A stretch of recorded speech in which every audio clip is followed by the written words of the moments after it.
നീ എന്താ അതെന്നോട് പറയാഞ്ഞേ? അവൾ എന്താ അത് ചെയ്യാഞ്ഞേ? അവൻ എന്താ അത് കേൾക്കാഞ്ഞേ? ഞേ പറയാറില്ലേ നമ്മൾ? ഇതിലൊരൊറ്റ ഫ്രേസേ ഉള്ളൂ, ഒറ്റയൊന്ന് യൂസ് ചെയ്താൽ മതി. അതാണ് വൈ ഡിഡിൻറ്റ് യു. എന്താണ് why didn't you, why did not you. Okay, why didn't you, ഈ ഒരൊറ്റ ഫ്രേസ് മതി. അതായത് സംഭവം ഇത് പാസ്റ്റ് ആണല്ലോ, കഴിഞ്ഞൊരു കാര്യത്തെക്കുറിച്ചാണല്ലോ ചോദിക്കുന്നത്. അതുകൊണ്ടാണ് ഈ ഡിഡ് വന്നത് കേട്ടോ. പിന്നെ ചെയ്യാഞ്ഞേ, അതായത് ചെയ്യാഞ്ഞത്, എന്തുകൊണ്ട് ചെയ്തില്ല എന്നല്ലേ അർത്ഥം വരുന്നത്. അതുകൊണ്ടാണ് ഡിഡിൻ്റെ കൂടെ നമ്മൾ ആരെ ചേർത്തത്? നോട്ടിനെ കേട്ടോ. അതായത് നീ എന്തുകൊണ്ടത് പറഞ്ഞില്ല, അല്ലെ അവൾ അത് എന്തുകൊണ്ട് ചെയ്തില്ല. ഇല്ല ഇല്ല എന്ന് വന്നതുകൊണ്ട് പാസ്റ്റിൻ്റെ കൂടെ ആ ഇല്ല എന്നും കൂടെ വന്നതുകൊണ്ടാണ് ഡിഡിൻ്റെ കൂടെ നോട്ട് ചേർത്തിട്ട് നമ്മളിത് പറയുന്നത്. നീ എന്താ എന്നോട് പറയാഞ്ഞേ? നീ എന്താ എന്നോട് പറയാഞ്ഞേ? Why didn't you tell me, why didn't you tell me. ഒന്നെൻ്റെ ഒപ്പം പറഞ്ഞേ, yes, why didn't you tell me. അവൻ എന്താ അത് ചെയ്യാഞ്ഞേ, അല്ലെങ്കിൽ അവൻ എന്തുകൊണ്ട് അത് ചെയ്തില്ല? എങ്ങനെ വയ്ക്കും? Why didn't he do that, why didn't he do that. Okay, why didn't he do that. അവൾ എന്താ എന്നെ വിളിക്കാഞ്ഞേ, അല്ലെ അവൾ എന്തുകൊണ്ട് എന്നെ വിളിച്ചില്ല? എങ്ങനെ വയ്ക്കും?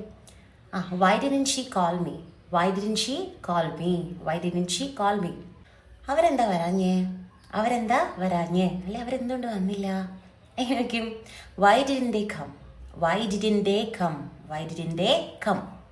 ഇവിടെയൊക്കെ ശ്രദ്ധിച്ചില്ലേ, ഡിഡ് വന്നുകൊണ്ട് നമ്മൾ ക്രിയയുടെ ആദ്യത്തെ രൂപം മതി കേട്ടോ. നമ്മൾ മുന്നേ വീഡിയോ ചെയ്തതാണ്, വീണ്ടും കൊണ്ടുപോയിട്ട് എന്ത് ചെയ്യരുത്, നമ്മൾ പാസ്റ്റ് ടെൻസ് ഒന്നും പിന്നെ ഉപയോഗിക്കരുത് കേട്ടോ. വൈ ഡിഡിൻറ്റ് ദേ കേം എന്നൊന്നും പറഞ്ഞേക്കരുത് കേട്ടോ. ഡിഡ് വന്നു കഴിഞ്ഞാൽ നമ്മൾ വേർബിൻ്റെ ആദ്യത്തെ ക്രിയയുടെ ആദ്യത്തെ രൂപം മാത്രം അതിൻ്റെ കൂടെ യൂസ് ചെയ്താൽ മതി.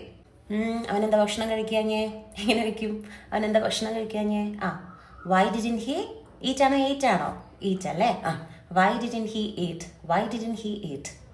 ഓക്കെ, അപ്പോൾ ഡിഡിൻറ്റ് വന്നപ്പോൾ ചെയ്യാഞ്ഞേ, പറയാഞ്ഞേ, പോവാഞ്ഞേ എന്നൊക്കെ ആയില്ലേ. അപ്പം നോട്ട് ഒഴിവാക്കി കഴിഞ്ഞാലോ എന്താ വരിക? Why did he call me എന്ന് പറഞ്ഞാൽ എന്താവും? അപ്പോൾ why did he call me, എന്തിനാ അവൻ എന്നെ വിളിച്ചേ എന്നായി. എന്തിനാണ് അവൻ എന്നെ വിളിച്ചേ? കണ്ടോ, കഴിഞ്ഞ കാര്യമാണ്, പക്ഷെ അവിടെ വിളിച്ചില്ല, ഇല്ലാത്തതല്ല പറയുന്നത്, വിളിച്ചത്. അതായത് വിളിച്ചു കഴിഞ്ഞിട്ടുണ്ട്, അതുകൊണ്ടാണ് നോട്ട് പോയിട്ട് വൈ ഡിഡ് മാത്രം പറഞ്ഞേക്കുന്നത്. മനസ്സിലായല്ലോ? അവരെന്താ അവിടെ പോവാഞ്ഞേ, അവരെന്തുകൊണ്ട് അവിടെ പോയില്ല? എങ്ങനെ വയ്ക്കും? നിങ്ങൾ പറഞ്ഞേ, Y didn't they go there, go there അവിടെ അല്ലെ. Y didn't they go there. അങ്ങനെയെങ്കിൽ അവരെന്തിനാ അവിടെ പോയത് എന്നെങ്ങനെ വയ്ക്കും? അവരെന്തിനാ അവിടെ പോയത്? നോട്ട് ഒഴിവാക്കിയാൽ മതി. Why did they go there, why did they go there. മനസ്സിലായില്ലേ? അവൾ എന്താ അത് വാങ്ങാഞ്ഞേ, അവൾ എന്താ അത് വാങ്ങാഞ്ഞേ? Why didn't she buy that, why didn't she buy that. അപ്പോൾ അവൾ എന്തിനാ അത് വാങ്ങിയേ എന്താവും, എങ്ങനെയാവും? Why did she buy that, why did she buy that. മനസ്സിലായല്ലോ? അപ്പോൾ ഈ ഞേ എന്നുള്ള പ്രയോഗം കേൾക്കുമ്പോൾ വേഗം മനസ്സിലേക്ക് ഓടി എത്തിക്കുക ആരെ? Y didn't U. ഓക്കെ, അത് ചെയ്യാഞ്ഞേ, പറയാഞ്ഞേ, പാസ്റ്റിൽ ചെയ്യാത്ത കാര്യമായതുകൊണ്ടാണ് നമ്മൾ നോട്ട് വെച്ച് പറഞ്ഞത്. ഇനി അത് ചെയ്തിട്ടുള്ള കാര്യമാണെങ്കിൽ, പാസ്റ്റിൽ ചെയ്തിട്ടുള്ള കാര്യമാണെങ്കിൽ നോട്ടിനെ ഒഴിവാക്കിയിട്ട് നമ്മൾ വൈ ഡിഡ് യു അല്ലെങ്കിൽ വൈ ഡിഡ് ഹി എന്നിങ്ങനെ പറഞ്ഞാൽ മതി. നമ്മൾ ഏത് സബ്ജക്റ്റ് എടുത്താലും ഡിഡോ ഡിഡിൻറ്റോ മാത്രമേ വരൂ. I didn't, he didn't, she didn't. നമ്മൾ മുന്നേ പറഞ്ഞിട്ടുണ്ടല്ലേ, സിമ്പിൾ പ്രസൻറ്റ് ടെൻസിൽ, അതായത് എല്ലാത്തിൻ്റെ കൂടെ എന്താണ്, ഹി ഷീ ഇറ്റൊക്കെ ആണെങ്കിൽ നമ്മൾ SES വരും.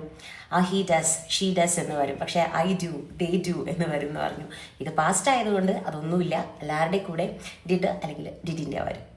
അപ്പോൾ നിങ്ങൾ പറഞ്ഞേ, അവൾ എന്തുകൊണ്ട് പഠിച്ചില്ല, അവൾ എന്തുകൊണ്ട് പഠിച്ചില്ല എങ്ങനെ ചോദിക്കും?